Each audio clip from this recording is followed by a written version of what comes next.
প্রিয় ষষ্ঠ শ্রেণীর শিক্ষার্থীরা, শুভেচ্ছা নিও। আজকে আমি তোমাদের 2025 সালের বাংলাদেশ ও বিশ্ব পরিচয় বিষয়ের নতুন বই থেকে চতুর্থ অধ্যায় বাংলাদেশের অর্থনীতি, এখান থেকে অর্ধবার্ষিকী পরীক্ষার জন্য সম্ভাব্য গুরুত্বপূর্ণ কিছু বহু নির্বাচনী প্রশ্ন এবং এর সমাধান নিয়ে আলোচনা করব। প্রথমে তোমাদের বলবো, যারা আমার চ্যানেলটি সাবস্ক্রাইব করো নাই তারা আমার চ্যানেলটি সাবস্ক্রাইব করবে এবং আমার সাথে থাকবে। তাহলে চলো আমরা ক্লাস শুরু করি। চতুর্থ অধ্যায় বাংলাদেশের অর্থনীতি থেকে অর্ধবার্ষিকী পরীক্ষার জন্য সম্ভাব্য কিছু বহু নির্বাচনী প্রশ্ন, এদের সমাধান। 1. বাংলাদেশের অর্থনীতি কি নির্ভর? সঠিক উত্তর কৃষি নির্ভর। 2. বর্তমানে আমাদের দেশে কোন ধরনের শিল্পের বিকাশ লাভ করেছে? সঠিক উত্তর গার্মেন্টস শিল্প। 3. শ্রমজীবী মানুষের জীবনে কোন ধরনের পরিবর্তন আসছে? সঠিক উত্তর ইতিবাচক পরিবর্তন। 4. দেশ থেকে বেকারত্ব দারিদ্র্য দূর করতে পারলে দেশের জনগণও কি করতে পারবে? সঠিক উত্তর উন্নত জীবন যাপন। 5.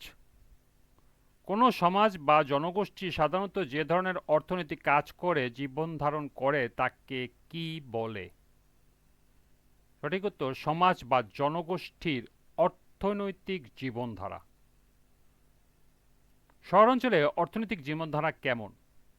সঠিক উত্তর শিল্প বা ব্যবসা কেন্দ্রিক। 7. গ্রামের অধিকাংশ লোকের জীবিকার প্রধান অবলম্বন কি? সঠিক উত্তর কৃষি। 8. গ্রামীণ অর্থনীতি আমাদের জাতীয় অর্থনীতির কি হিসাবে কাজ করছে? সঠিক উত্তর মূল ভিত্তি হিসাবে। 9. বাংলাদেশের মোট জনসংখ্যার প্রায় কত শতাংশ শহরাঞ্চলে বাস করে? সঠিক উত্তর 30%। 10. শহরে জনগোষ্ঠীর মধ্যে যারা ধনী তারা কোথায় বাস করে?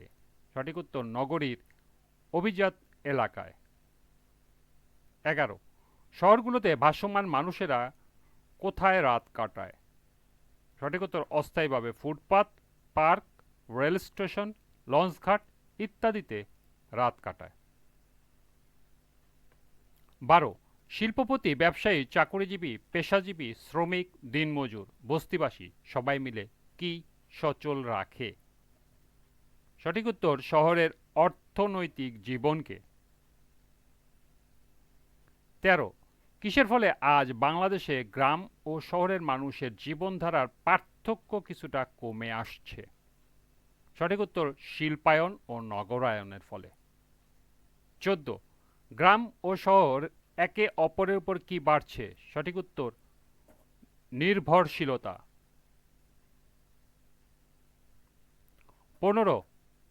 কিসের গ্রামের মানুষ এখন আগের তুলনায় অনেক বেশি শহরের উপর নির্ভরশীল?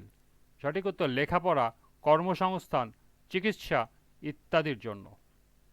16. গ্রাম থেকে প্রতিদিন বহু লোক কেন শহরে আসে? সঠিক উত্তর নগর জীবনের বিস্তার, শিল্পায়ন ও কাজের খোঁজে। 17. জাতীয় অর্থনীতিতে কার ভূমিকা দিন দিন আরও গুরুত্বপূর্ণ হয়ে উঠছে? সঠিক উত্তর শহরে জনগণের ভূমিকা। 18. বাংলাদেশের অর্থনীতিতে কোন অর্থ একটি বড় ভূমিকা রাখে? সঠিক উত্তর প্রবাসীদের প্রেরিত অর্থ। 19. আমাদের জাতীয় অর্থনীতিতে কৃষির অবদান কত? সঠিক উত্তর প্রায় 20%। 20. বাংলাদেশের উল্লেখযোগ্য শিল্প সামগ্রী কি? সঠিক উত্তর পাট ও চামড়াজাত দ্রব্য, সুতা ও কাপড়। 21. দেশের ভেতরে ব্যক্তিগত ও প্রাতিষ্ঠানিক উদ্যোগে জিনিসপত্র বেচাকেনাকে কি বলে? সঠিক উত্তর আভ্যন্তরীণ বাণিজ্য।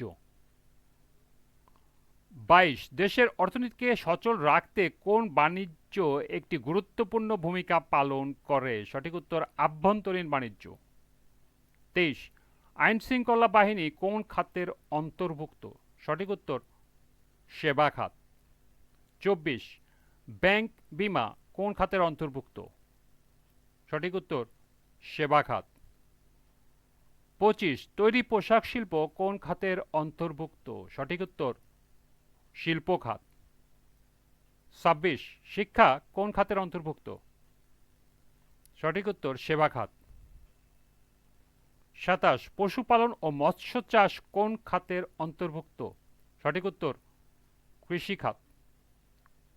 28 বাংলাদেশের উন্নয়নের পথে বাধাগুলো কি কি? সঠিক উত্তর সুশাসন ও গণতন্ত্রের অভাব, দুর্নীতি, দরিদ্র ও শিক্ষার অভাব। 29 উন্নয়নের জন্য বাংলাদেশের চমৎকার সম্ভাবনা কি? সঠিক উত্তর আমাদের বিরাট জনশক্তি ও উর্বর ভূমি। 30 জনসংখ্যাকে জনসম্পদে পরিণত করা এটা কি? সঠিক উত্তর হলো অর্থনৈতিক উন্নয়নের পথ। 31 কিভাবে আমাদের বিরাট জনসংখ্যাকে জনসম্পদে পরিণত করতে পারি? সঠিক উত্তর উপযুক্ত শিক্ষার মাধ্যমে। 32 কোন কথা ভাবতে হবে যা আগামীর জন্য দরকারি? সঠিক উত্তর টেকসই উন্নয়নের। 33 অবকাঠামো নির্মাণের পন্থা বের করতে কোন কথা মাথায় রাখতে হবে? সঠিক উত্তর পরিবেশের ক্ষয়ক্ষতির কথা। 24 সবাইকে কোনটিকে সবার উপরে স্থান দিতে হবে? সঠিক উত্তর দেশের স্বার্থ ও প্রকৃতির সুরক্ষার কথা।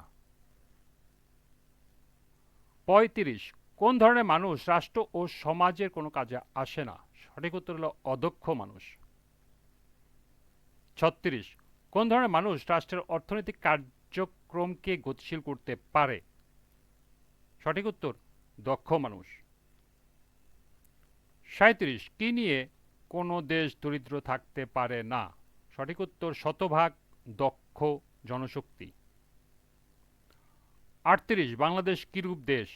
সঠিক উত্তর উন্নয়নশীল। 39 রপ্তানি বাড়লে কিসের পরিমাণ বাড়ে? সঠিক উত্তর বৈদেশিক মুদ্রা আয়ের। এবং সর্বশেষ 40 কোন শিল্প উন্নয়নের পথে আমাদের উজ্জ্বল সম্ভাবনাকে তুলে ধরেছে? সঠিক উত্তর গার্মেন্টস বা পোশাক শিল্প। এই ছিল চতুর্থ অধ্যায় থেকে সম্ভাব্য গুরুত্বপূর্ণ 40টি বহু নির্বাচনী প্রশ্ন এবং এর সমাধান। আজকের ক্লাসটি এ পর্যন্তই। সবাইকে আবারও বলছি যারা আমার চ্যানেলটি সাবস্ক্রাইব করো নাই তারা আমার চ্যানেলটি সাবস্ক্রাইব করবে এবং আমার সাথে থাকবে। সবাইকে পরবর্তী ক্লাস দেখার আমন্ত্রণ জানিয়ে আজকের মতো আমি এখানে বিদায় নিচ্ছি। আল্লাহ হাফেজ।